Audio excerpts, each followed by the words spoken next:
His Excellency John Dramani Mahama abeka asembia amanfo binum abemabu pa.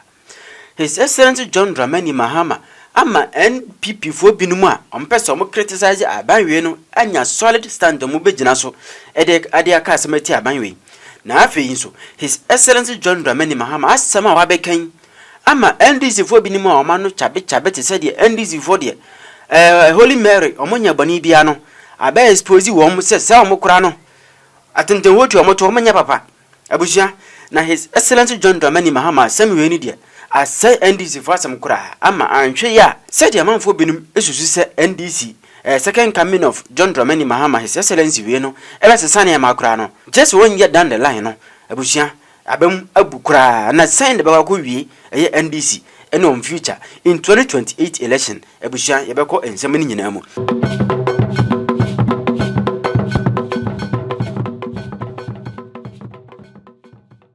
ye na mani ko hu post we abusia hwe post we na wo Facebook aye hu ya media miko hu ya wo city for omo platform so say Mahama asema wo kan ye say I won't pretend our own people are involved in Galamsey enti NDC fu ankasa ejinam gidigidi ya Galamsey ni bi enti amane kon no ayeden ane say what now yanko into details nyanko he die koso nti amampanyini e kan sa asem we na read article no more no ana yekohu we wase the president na edorso but me pesa wo to ho asene nti me pinpoint some part video acherewa ohwe top ho pa wase the president said illegal mining has deeply infiltrated Ghanaian society, cutting across political parties and local leadership, making effort to combat it more complex. Na there a higher journey epa any say ukoduru aye okan asia opa na we esoro wana wa wakaka bebre wa nanso yanko asia pa last paragraph ho say and the work of the Naimos is not easy. They go to a community and the chiefs, the youth and everybody come out and resist them. And so I didn't kid myself that we will be able to win that fight overnight. And until illegal mining ayedin abuja ne kono ayedin na Naimos ko du community bia na enipa ho nyina ahemfo ni nipa nyina se yemma Naimos kwa mo nya adwuma se de mampanyini ni mpanyimfo Ghana nyina yede mrahye wonsa so meya adwuma no enipa benim so mo ntia se mo nya adwuma enu ntia amane kono ayedin na president say anya de ogina ba bia kan ya na se nya de obetumi ogina aka se Galamsey fight no ne kono aye simple no obetumi akono just like that enye ne kono ayedin pa. So question ayi nyina yebusa ne se mampani eni NDC for enti na munim se sei na issue ni tie ana bra NPP wa ba mu kan ya Sam George gina ba bie ekwa kan se mampanyini Kufu at that time no pese wodi 1 week etu Galamsey asia obetuma tu Galamsey ase na state security nyina hye nensa sika wa ho man mu nyina hye nensa ti so pese wotu Galamsey asia obetumi atu no na just 1 week no afa de mampanyini asema wo kanie ana anya wo nkofo na keka ansa ansem no bra na mo opposition no erenti mu opposition amanum kasanku ana mo ba ban mu nso amanum kasanku ana abusia I'm very disappointed. Anya menkwa ni bebre. I am very disappointed. Awo de yakosfo no. Na afa de ono asa aje to mse ne nkofo. Ono ane nkofo NDC fo no to ginam bi tu den. Ginam bi tu den. Political parties di omo hwagim. Ahemfo a tumi hye omo nsa communities nso e de omo hwagim. Ana yensu nipa no nso nya adwon se yejai. Ana egumu ana yetu. Nti sese ne yenunu ye ho asere. Ana sese ne sori ana ya ba ban bitiri so. Ana oyeye Galamsey nti ometu ase ono so bana ne nkofo nso akogina mu bi ono so ye ontumi ntu ase na afi de bia kokora da dwon sa na eyeko na yeba na yeba nti si ya na eba be kono abusia. So this is how we want ourselves abusia ayedin yesi amampanyina na bagia tumi sa ade ne de ni tu ase ayedin nti nyade a Galamsey betumi astop sisi a nti wana wagie NDC di yese obetu Galamsey ase no mabamabu ana ye wa kan bi na so abamu muidia ene na afi yesewa okaka asem we e wo bra wo hia ye labor organized labor for ana wo kaka sa asem nsem okan na do so yi pa na intimity en se menam nim se bia no e bia na mampanyina anka ne sa anye bia no anka ne sa mo e hyada twetwatic wi aka de hye mampanyina no se ono abagia to musan NDC fotu Galamsey ahemfo nso de on ho agim na ade ne asito enye easy sa no na menim se bia ye ka hyena no nti mame nkoi ne yanko hwehwe videos no ba bia mampanyina ko ka sa asem no na fie ko Jubilee House anye busua ebu ye ketem ko piem Jubilee House ne ko hu mampanyini ensem o kan ye na ewaye pa o kan bebre mayenko tie bi na fe ebi to asato aso ai wade koko farming issue ni nyina bai afi wade tax ejiji bai ye security recruitment edin nsem bai nyina wade ho asem bai afi eno nso to aso a ECG na nse dumso aba gidigidi no ni nyina wade ho asem bai de bai na waka ni nyina mpopo ni nyina no me de ni nyina ba to aso de amount sa na afi nyina nye ho ntiase na atifa obamabu ba wade to comment section ase me din ade adusipuku nsem bi se de sia meta ba na so na me no ba bedin komo eno ntimi anko tie o mampanyine his Excellency John Dramani Mahama afiro se Galamsey asitu ayedin no. Everybody's complaining, Closak is complaining, actually even went on strike. We just brought him back. So what I'm saying is, if we're responding to individual and everything, we probably will not get it right. But above all, the important thing is how much can we set aside from the national cake for compensation? Once we know what it is, then let's share it so that everybody gets what he feels is his fair share. But for me, what I think is, it's not the fault of labor. It's the fault of leadership that we administer the economy grows. As the economy grows, everybody gets a bigger share of the cake. But when leadership mismanages the economy, labor doesn't mismanage the economy. It's not organized labor who are running the economy. Organized labor are not the Minister of Finance. They are not the governor of the bank. They are just working to earn a salary. And so it is our responsibility to make sure that we manage the economy in such a way that it keeps growing so that we can keep employing more of our children and giving a better wage to our workers. So for me, I believe that we have a role to play. And that is why I'm holding my government to account, that we must be fiscally prudent and responsible, that we're not wasting the resources of government. And so for every sector, we're looking at how we can optimize and make sure that every CD that the taxpayers' money is being spent on properly. And that is the mission of this government, and that's the mission of the reset agenda. We don't have two sets of economic statistics like some previous governments have. What you see is what you get. The statistics we go to Parliament and read are the statistics of the state of the economy. And so once we do that, all of us can come and sit down and say, this is what is available. How do we manage it? I was president when the single spine was finalized. It started in Prof. Samuel's time, but it was finalized in my term. And we adjusted salaries. What actually caused the first shock that we never really recovered from, apart from the energy crisis, was the single spine salary structure. Because in 2012, after we had finished the negotiation, in 2013, we started paying the arrears. And the arrears were huge. By the time we finished, we're paying almost 73% of total tax revenue for compensation alone.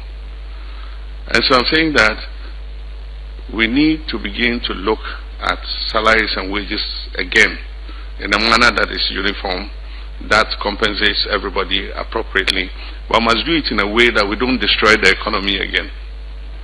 And so that is the discussion that I said Graham Smith and his people are going to lead, including the Minister of Finance, and we're going to involve you. We all are going to talk about it and see how we're going to put this together.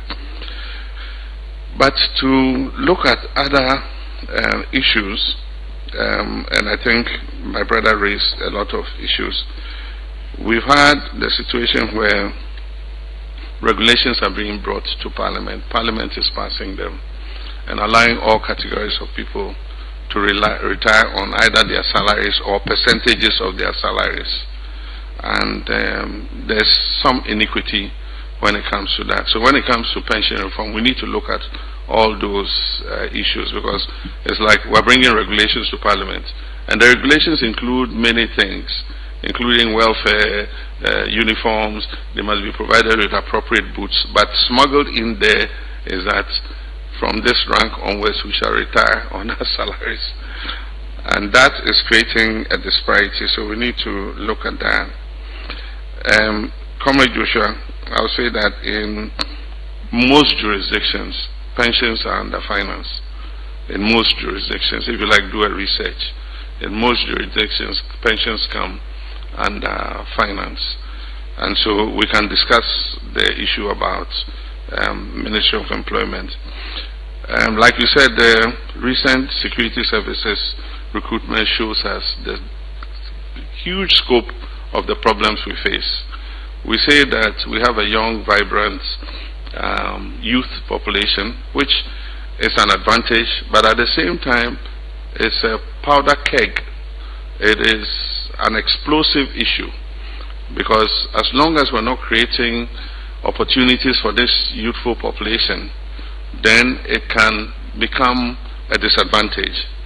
And so, if you look at the recent recruitment exercise, 500 and something thousand people applied for different services. But if you drill down and take away the double application, some people applied for immigration, applied for police, applied for fire service, each one. If you take all that out, then 290,000 young people applied for recruitment into the public service, into the security services. Meanwhile, the security services were taking 5,000 out of the 290,000. So it shows you what, like Comrade Joshua said, the extent of unemployment is amongst our young people. And so it's something that we must work on together and make sure that we expand the opportunities. And we cannot expand the opportunities in the public sector endlessly. The private sector is the area where we can absorb the maximum of people. But we can't do that without transforming our economy. We can't do that without growing agriculture. We can't do that without growing agro-processing and agribusiness. We can't continue spending 3 billion on food imports, which we could have saved and invested in the economy. So these are issues that, yes, the buck stops with me because I'm president, and I'll continue to work on the decisions to turn things around. But you can't turn things around in 1 year. In 1 year, we stabilized the economy. Our focus was to stabilize the economy, because the economy was in decline, it was in crisis, so we needed to stabilize it. Now that we stabilized it, we must maintain stability, but now our focus must be on growth and job creation. Growing the private sector to make sure that we have the B5s, we have the KEDA at Shama Industrial Area that are opening factories and absorbing our young people. Anytime I go and I open a new industry and I see our young people in overalls working, it gives me pleasure. Recently, this calcine cement factory I went and opened, 190 young people have gotten jobs in the factory, and they were in their overalls. And I told them, I said, you are the lucky ones. For each job that you have, there are 10 young people who could have taken that job. So how do we expand the private sector to absorb the thousands of people, young people who are coming out of school? Government, public sector on its own, employs less than 1 million people. We are 33 million people in this country. So however you expand the public sector, you can't absorb all those people. So for us, how do we maintain the growth of this economy so that we're able to absorb the young people that are coming out? I think that that's important. Last year we held the National Economic Dialogue. This year we're going to hold another National Economic Dialogue, because we want to look at the progress we've made from the last one. The last one identified what the issues we had inherited were, and what steps we should take to arrest the situation. This year, in 2026, we're going to hold a National Economic Dialogue 1 year on, and organized labor is going to be an important part of the dialogue, because it will include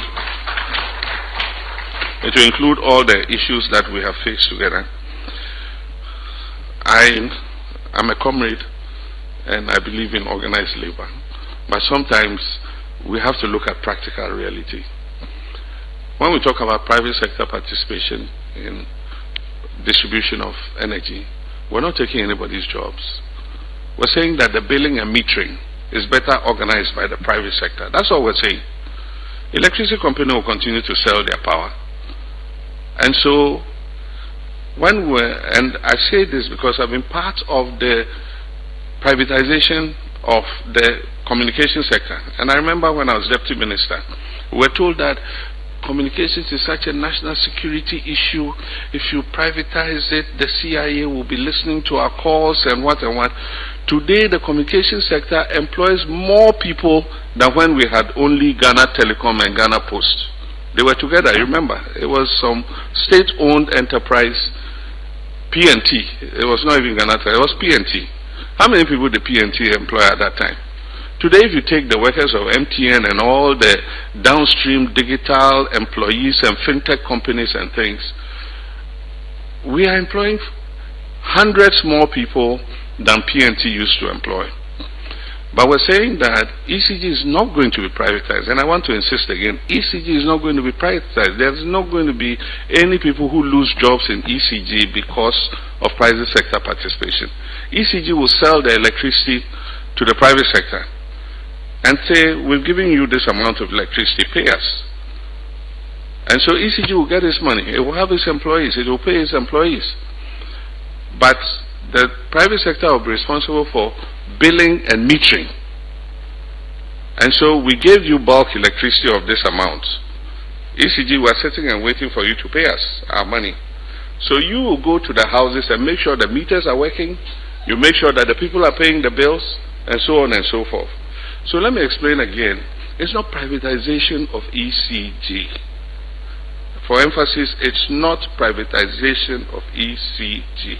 ECG will continue to procure, they will be responsible for the transformers, they will maintain the transformers, but they will have a bulk metering. So if you're in charge, Joshua is in charge of East Legon, we give you a bulk meter. East Legon collect the bills and repair the meters and bring ECG our money. That is what it's all about. So, I'm a comrade like you. But like I said, 2025 alone, $1.5 billion in subsidies. I mean, 1.5 billion, I could improve your salaries. Why would I just throw it away because of inefficiency in the energy sector? We've done a lot to bring the energy sector around. We've negotiated with the IPPs, and the point is, it's not like in the past where VRA was our only producer. VRA is state-owned, so if we owe VRA, we can always negotiate with VRA. But today you have Sunon Asogli, you have Car Power Ship, you have all of them who are producing power and giving to ECG.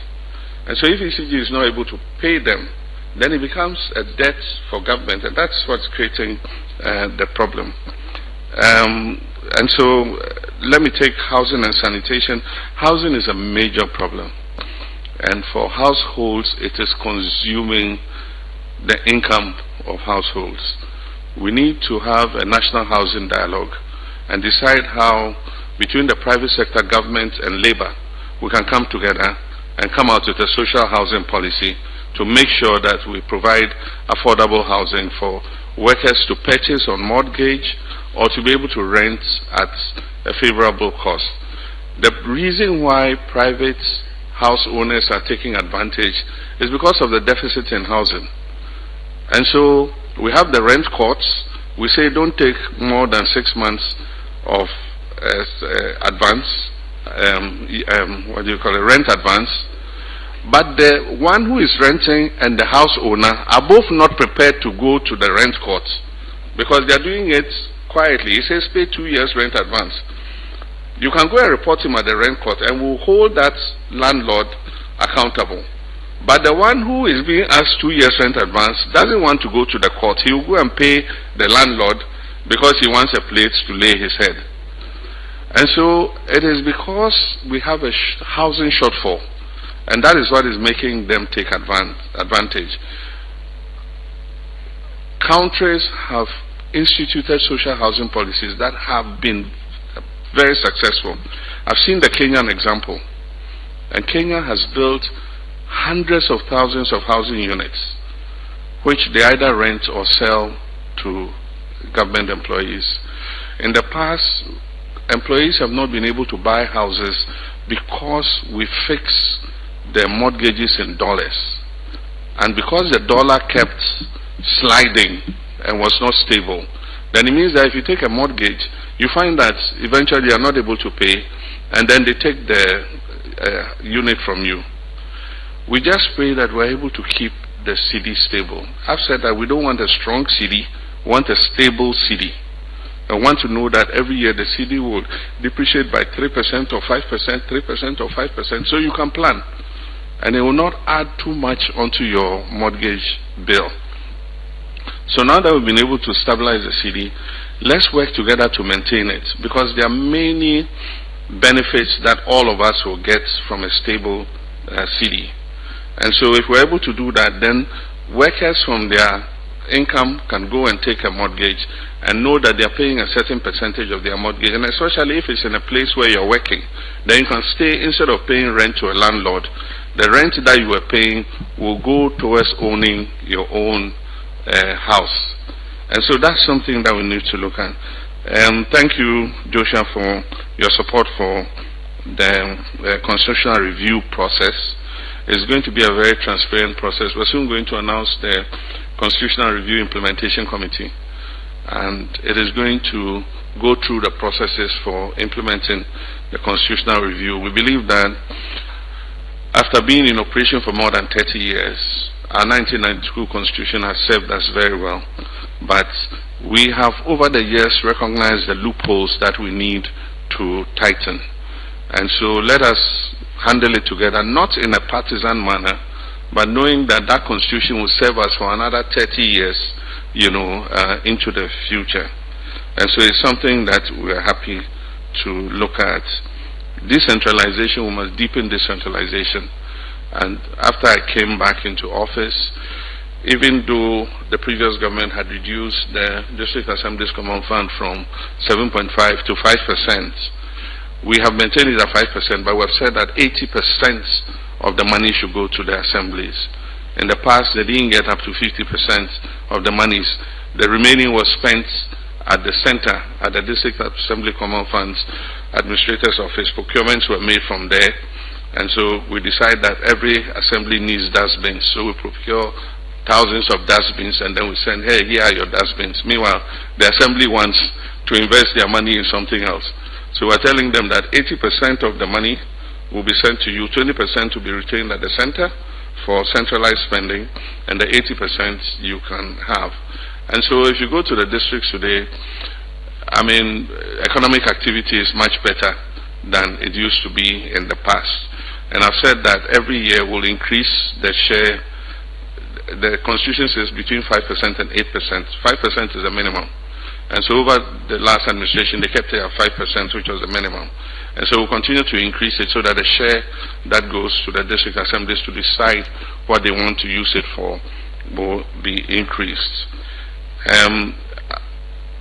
Supervision of state-owned enterprises is changing. State-owned enterprises were run haphazardly, and it was like people's personal, income generator. Anybody who was CEO could decide what he wanted to do, travel when he wanted, to spend money the way he wanted. It's no more the case. We're holding all CEOs to account, and I've told them that the requirement that they should audit their accounts and produce annual reports every year must be adhered to.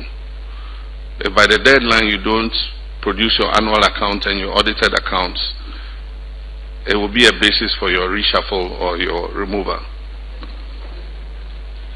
we need to bring order into our state-owned enterprises. Recently, I had to give an instruction to stop travel by boards.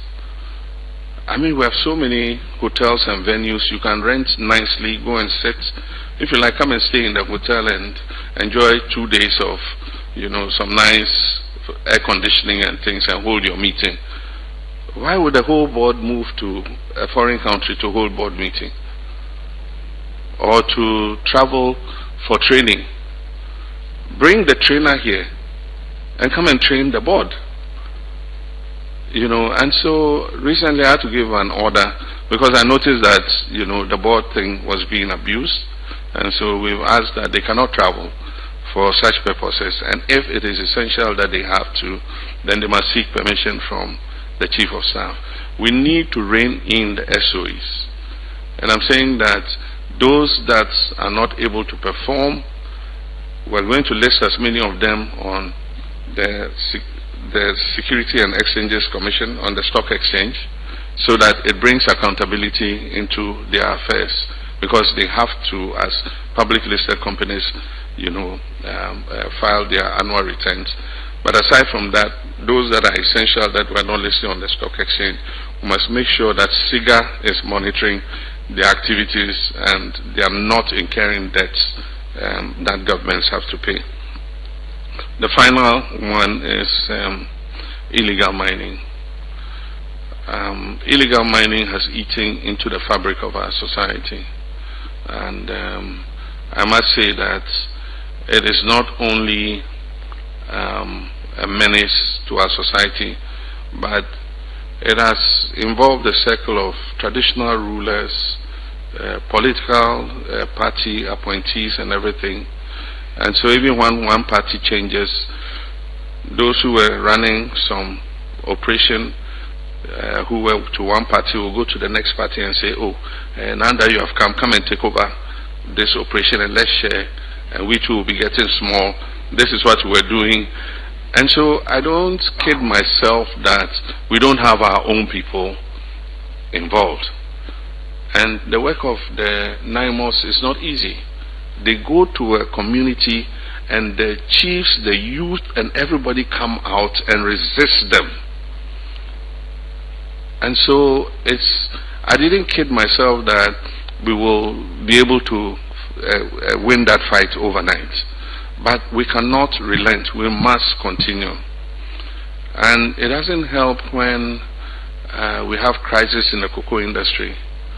The low price that was paid to cocoa farmers made some of them give up their farms for gold mining. And so we had hoped that with a stable cocoa price and farmers earning more, they'll find that keeping their cocoa farms is more important than selling it for gold mining. Unfortunately, the cocoa price has crashed, and we've tried to maintain the price higher than our neighboring countries. What we have to do is to make sure that there's no smuggling into our country, because then what it means is with our price we'll be subsidizing the Cote d'Ivoire farmers and other farmers. So we must make sure that we're not having cocoa smuggled in so that we are paying a higher price than they are paying. We're hoping that it will stabilize with the new automatic mechanism we're coming with, so that farmers know that they're getting 70% of the price. So if they take their calculator and they calculate 70% of the international commodity price and do the exchange rate in cedis, the farmer will know how much he's getting instead of a producer price being announced. But like I was saying, we're going to put more effort into the Galamsey. One of the problems we have is we don't have patrol boats, especially on our waterways, for NIMOS to continue to patrol the waterways. So in many cases you see them in local canoes. Some have outboard motors, sometimes they are paddling. I mean, Ankobra is 100 and something kilometers. If you enter a canoe, how much of Ankobra can you police? And so with the collaboration of the Finance Minister, the Ministry of Defense and Ministry of Interior Police came with some requirements that they need, for patrolling the water bodies, and then equipment they need to maintain. They need tents for the forest reserves once they've cleared the Galamsey operators, they need to have tents where they can camp the soldiers and have kitchens where they can cook their food and all that kind of thing. So we're working with the Minister of Finance to be able to maintain that. I've had to talk a bit long because it was a State of the Nation address. If I had to answer all the issues, I would have taken longer. But thank you very much, Comrade Joshua. Thank you.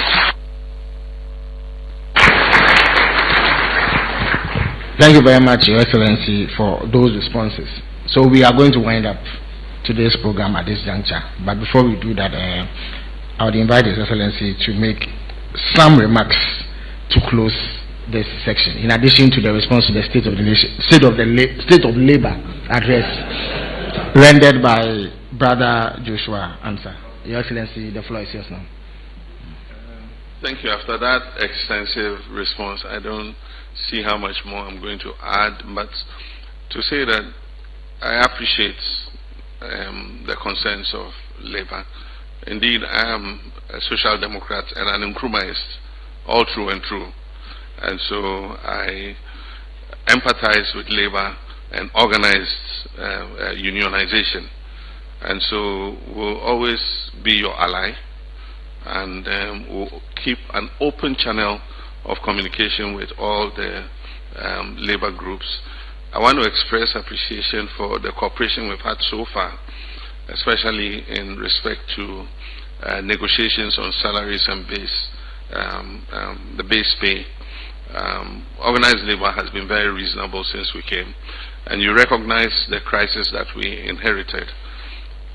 We intend to keep fiscal discipline this year. We don't think that we should ease up yet. In May, June, we'll be emerging from the IMF program.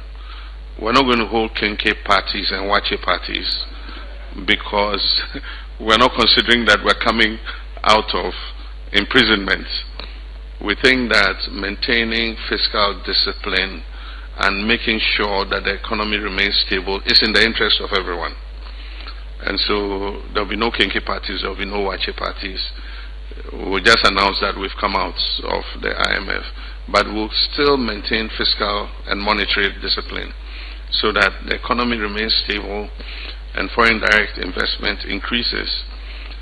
Foreign direct investment by 2024, I don't remember the exact figures, but they were in the hundreds of millions because of what was going on.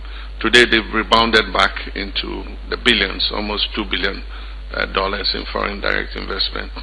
And we see those investments not only in terms of foreigners coming in, but also Ghanaians earning enough money to invest. And so recently we held a meeting on local content, especially in the mining industry, and we are encouraging the mines to give more opportunity for Ghanaians to be able to earn money and create jobs. But also we're encouraging big Ghanaian subcontracting mining companies to move from just subcontracting into owning mines and mining, so that the gold receipts will remain locally, and that the foreign exchange that they earn are not being transferred to develop somebody's country, but are being invested in our own country, you know, to create more jobs for ourselves. So I want to thank my comrades for indulging us and being with us. Sometime during the year, like I said, we'll have the National Economic Dialogue. But after the preparatory work has been done by Graham Smith and Fair Wages and others, we want to have a National Labour Forum to discuss more broadly. This was a very limited dialogue, and I'm sure that many of you would have wanted to ask questions and contribute and all that. And the National Labour Forum will break up into sessions and groups, and we'll discuss all kinds of issues to do with labor, and we'll come out with a communique. As part of our reset agenda and our quest for transparency in government, I pledged during the campaign to consult key stakeholders frequently in order to promote public trust in government and accountability. And so we held the first dialogue with the private sector, which we call the engine of growth, to see what the issues are and challenges that they face in terms of investing and expanding their businesses. Today's dialogue is with organized labor, because you need labor to be able to move the economy. And after this, as the Minister for Government Communications said, we will meet with the civil society organizations. That would include religious leaders, traditional leaders, and all of them. I just wish to set the preamble by saying that this government has nothing to hide. What you see is what you get. We've come a long way from the period where you had two different economic statistics. The statistics that we give you are the true state of the economy. And so today, we will show you what the size of the national cake is. You need to know what the size of the national cake is before we all decide how we share it. If we don't let you know what the size is, you believe it's bigger than it is, and your share is smaller. But if we let you know what the size is, then all of us know that the share we're getting is commensurate to what the cake is. And so the only way we can get a bigger share is to grow the cake bigger. And that's what this government is about. For the past year, we've been tightening expenditure, making sure we eschew waste so that we're able to grow the GDP in order that we can invest in infrastructure and grow the economy and thereby create more jobs. But until we all are on board and know that we must work together to grow the cake, create more employment, then we'll feel that somebody is enjoying more than the other. So I'll set the tone with my speech, but after that the Minister of Finance will also give you an indication of what the size of the national cake is. Cake is not a traditional food. If it's king cake, what the size of the national king cake is, so that we all know how many balls we can share. And all of us will come to the table and share it. Nobody is going to sit and then after some people have eaten, then what is left over we give to organized labor and other disadvantaged groups. All of us are tightening our belts together.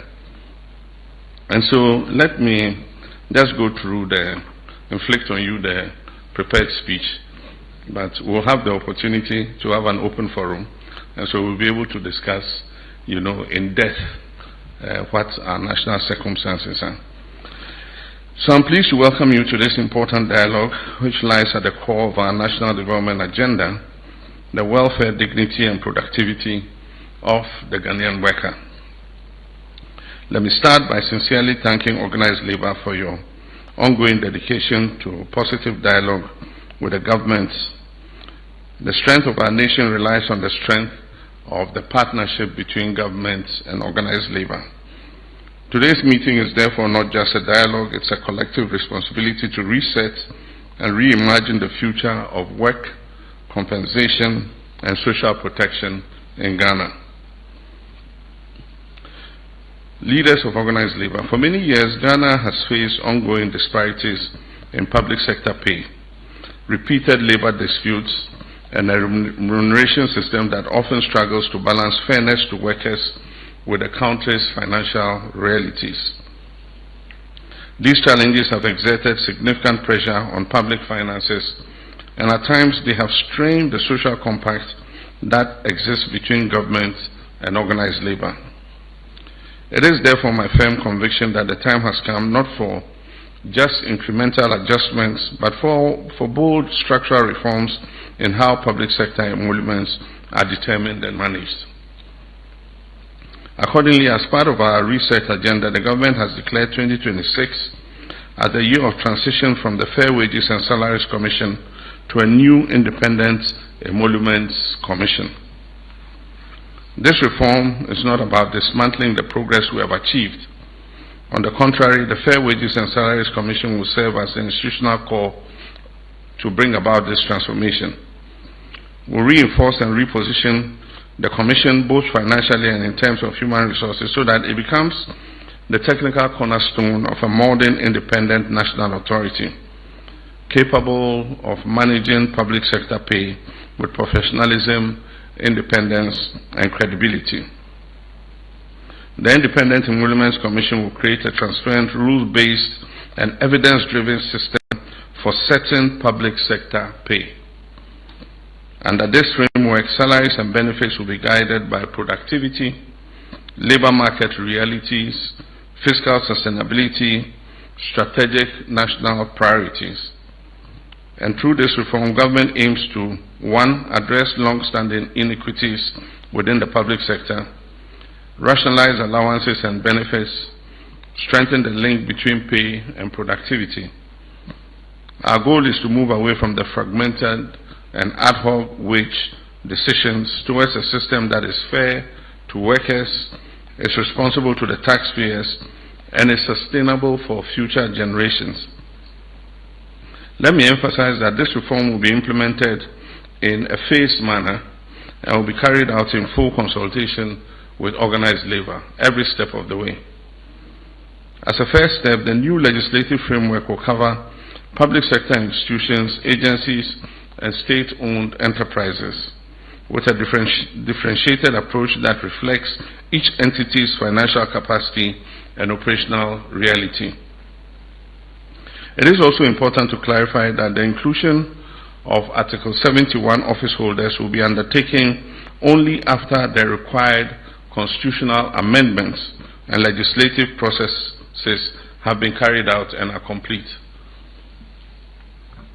At that stage, the Commission would be elevated into a fully fledged constitutional authority that will be responsible for determining the emoluments of all public officers holders, from the President to the least paid watchman.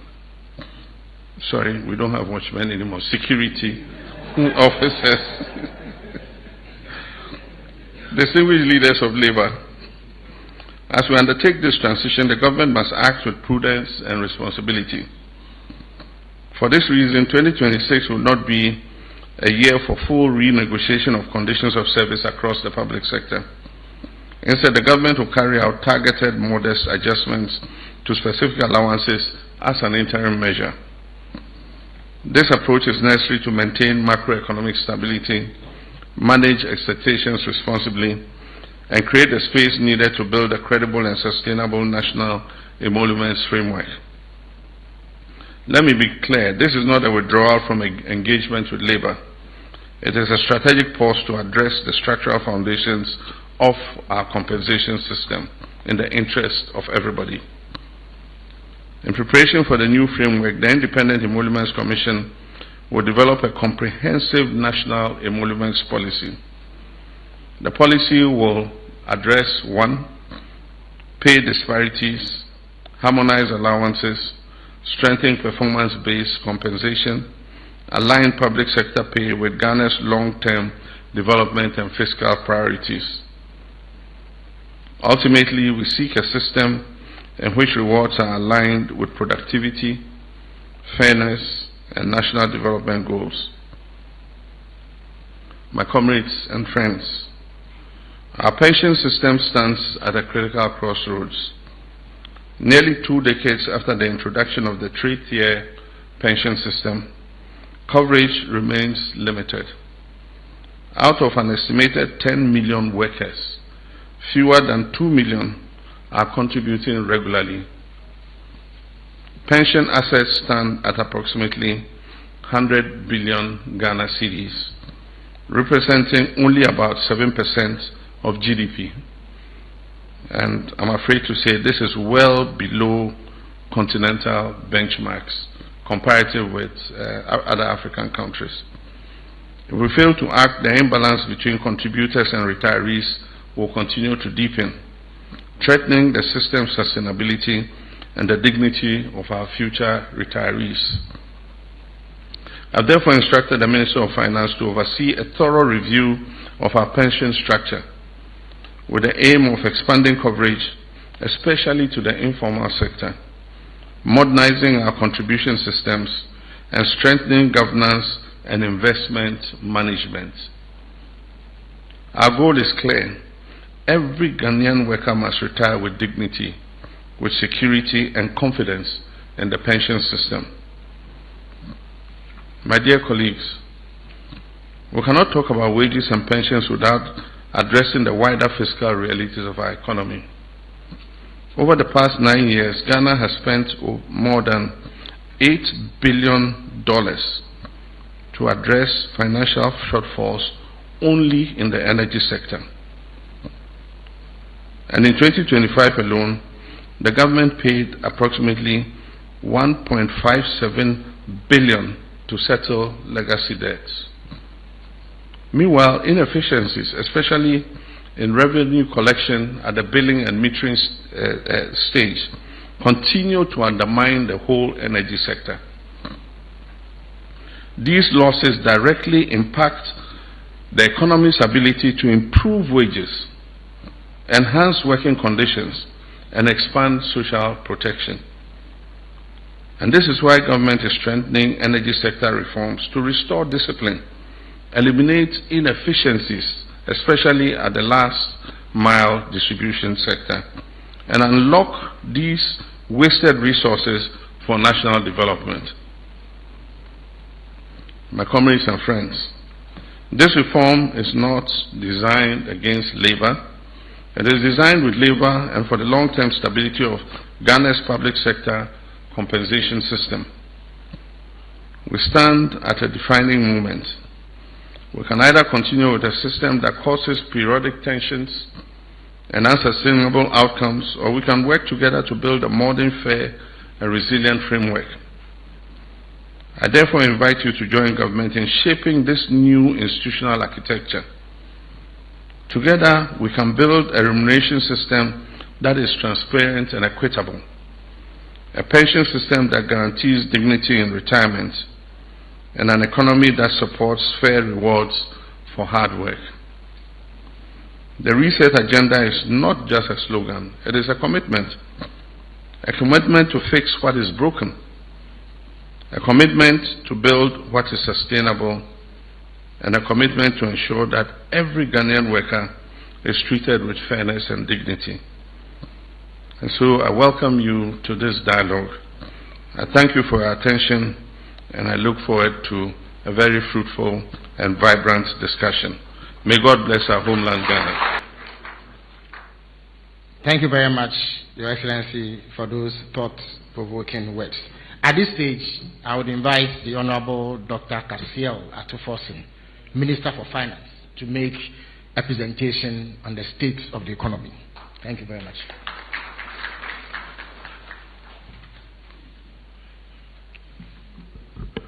Thank you very much, Your Excellency. I will be making a presentation on the public sector compensation issues in Ghana. First, let me say that government, in line with Article 24(1) of the 1992 Constitution, recognized the right of fair remuneration and equal pay for workers of equal value. However, labor-related fiscal pressures remain one of the most significant structural challenges confronting Ghana's public sector finances. The expansion of the public sector workforce, combined with periodic reviews in pay for public institutions, are key drivers of increases in the compensation budget. It has the propensity to derail Ghana's economic progress. Mr. President, compensation of Ghana's employees is currently the largest share of government expenditure.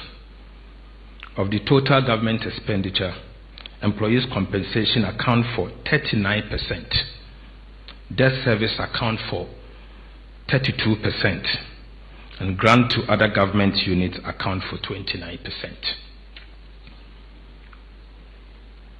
The crowding effect of compensation means that whilst we spend 33% of our compensation budget, our expenditure on compensation, only 3% is used for goods and service.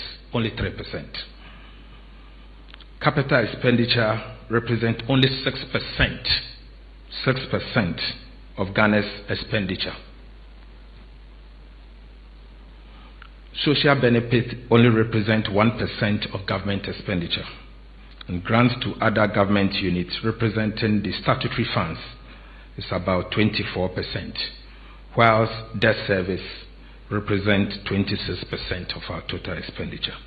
So clearly, it is obvious that we are paying a lot, we are spending a lot of our budget on compensation, but very little is going to the ministries, departments, and agencies for the purposes of running the agencies.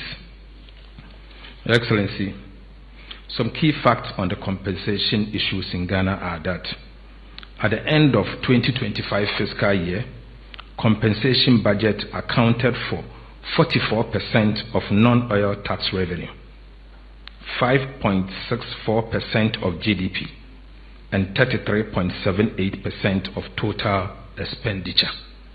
I repeat, our compensation account for 44% of the total non-oil tax revenue, 5.64% of GDP, and 33.78% of total expenditure. Ghana's compensation to tax revenue ratio of 44% for 2025 is higher and way above the ECOWAS threshold of 35%. The ECOWAS convergence criteria requires that compensation should not exceed 35%, but in the case of Ghana, it is 44%. In 2025, non-oil tax revenue was 183 billion Ghana cedis. Statutory funds, including District Assembly's Common Fund, Ghana Education Trust Fund, and National Health Insurance Levy, was about 55.7 billion Ghana cedis. Debt servicing, this is what we use to service our debt, amounted to 64.3 billion. This means that of the 183 billion Ghana cedis non-oil tax revenue that we collected, only 61.9 billion Ghana cedis is available for the purposes of compensation, goods and service, and capital expenditure. The 2025 compensation bill was 78.9 billion Ghana cedis. Simply put, the 78.9 billion cedis, in fact, if you are to deduct all the statutory funds and debt service, what was left was 61.9 billion. So the 78.9 billion is far more than what was left. This simply means that after paying for statutory funds and debt service from non-oil tax revenue of 183 billion Ghana cedis, what was left was not enough to settle Ghana's compensation bill. This also means that government of Ghana had to borrow 17 billion Ghana cedis to pay Ghanaian workers. Simple put, we borrow to augment what is left to pay for Ghanaian workers. Your Excellency, the drivers of the rising wage bill and the compensation costs are as follows. We have the annual base pay adjustment, growth in employment levels in the public sector, request for introduction of new incremental adjustment in existing conditions of service. Example is institution-specific allowances that we've seen that it is coming up. Legislative and administrative approvals leads to enhancement in pay and pension obligation arising from improved condition of service. These days, almost every institution is taking a bill to Parliament for approval to get a new pay structure. Your Excellency, under the legislative framework guiding the pay structure in Ghana, there are various legislative instruments that contain enhanced conditions of service for some public institutions. Some of these laws are in contravention of the provisions in the 1992 Constitution. There are also enabling acts that empower boards of public institutions to determine the conditions of service of staff without recourse to the Minister for Finance. This is also a contravention of the Public Financial Management Act, Act 921. Undoubtedly, the various enactments and their implications on conditions of service of staff within the public service create chaos and inequalities in pay and its administration. These laws are inconsistent with each other, and most especially with the 1992 Constitution and the Act establishing the Fair Wages and Salaries Commission. The current conditions of service review framework is such that the conditions of service of public sector institutions are determined through several fragmented channels, including Public Sector Joint Standing Negotiation Committee that determines the annual base pay negotiations, the Labor Unions Association negotiations, allowance for public institutions, requests from independent constitutional bodies and other agencies, i.e. Parliament, Judicial Service, Audit Service, and the Ghana Armed Forces. Public Emolument, Presidential Emolument Committee that determines Article 71, and Enabling Act and administrative approvals that we've seen in the past. Excellency, in the year 2024 alone, the conditions of service review added to, in the year 2024 alone, the conditions of service review added 2.4 billion Ghana cedis to our wage bill.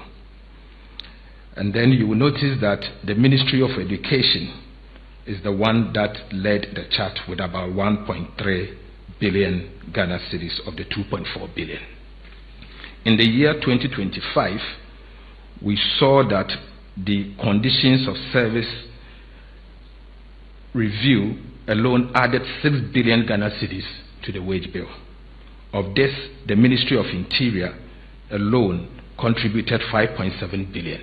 And these decisions were taken prior to the elections, when huge amount of people were employed under the agencies of Ministry of Interior. Excellency, in the year 2026, so far, we have received from the Fair Wages and Salaries proposals of conditions of service amounting to 7.4 billion Ghana cedis, which we are reviewing. The 2026 agreement between government and organized labor still holds. In fact, per the 9th November 2025 agreement on the 2026 base pay, government committed to engage with unions on outstanding conditions of service and undertake critical recruitment into the public service, all within budget constraints. In this regard, government has commenced processes for the recruitment of staff into the public service. Fair Wages and Salaries Commission has also commenced negotiations with organized labor on review of conditions of service, and very soon we'll be approving them. The reason why there's the need to take a closer look at Ghana's compensation are that the 2025 non-oil tax revenue of 183 billion Ghana cedis was only enough to pay for statutory transfers and debt service. After paying statutory funds such as District Assembly Common Fund, Get Fund, National Health Insurance, and debt service, what was left was not enough to settle Ghana's compensation bill. In fact, government of Ghana had to borrow 17 billion Ghana cedis to augment the compensation bill. Your Excellency, I thank you. Thank you very much, Honorable Finance Minister, for your presentation. I would at this stage invite Mr. Smith-Graham, CEO of the Fair Wages Commission, to make a presentation. Let's welcome him with a round of applause.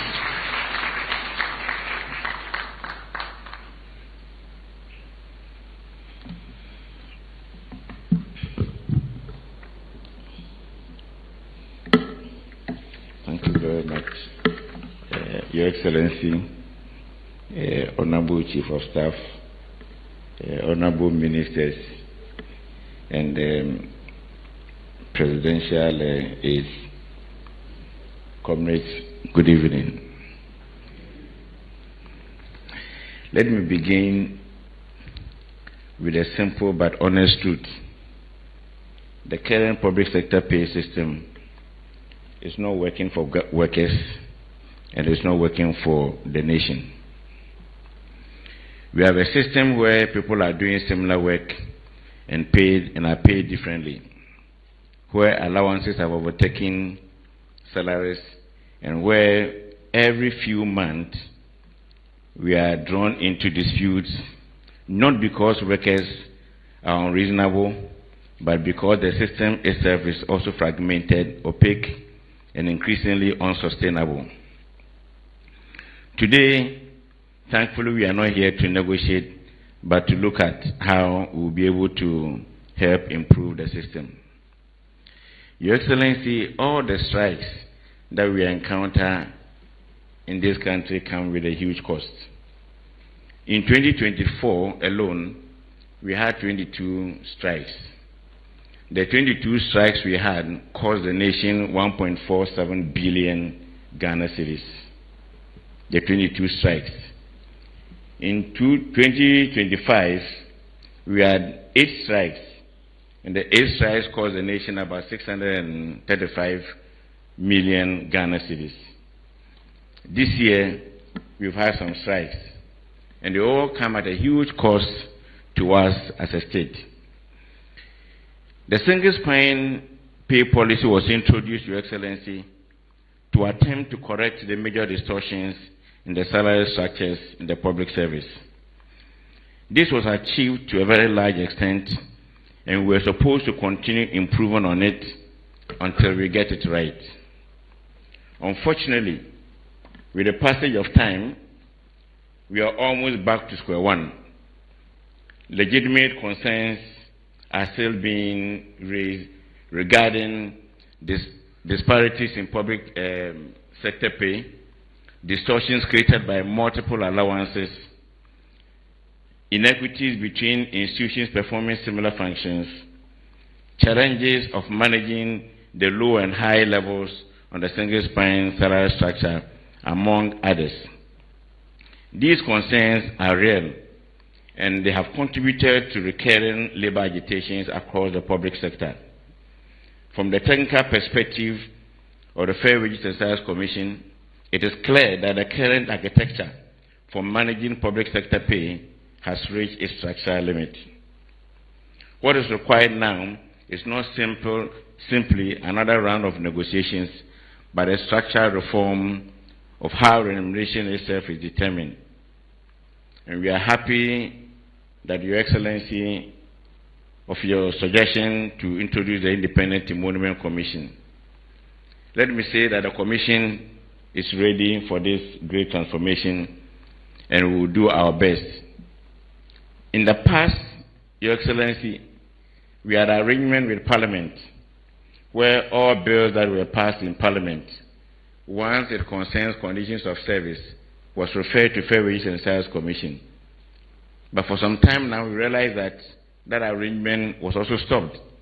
And so institutions were going to Parliament, getting bills passed, and in the bills are the determination of conditions of service. And so it resulted in huge and different salary structures now within the public sector, completely destroying the single spine salary structure that we started. Your Excellency, as I indicated, we are grateful to you for declaring the 2026 as a year of transition. And together with my board and together with organized labor, we'll work out a plan to initiate the various consultative processes to ensure that we are able to improve on the system and help the Independent Emolument Commission come to fruition.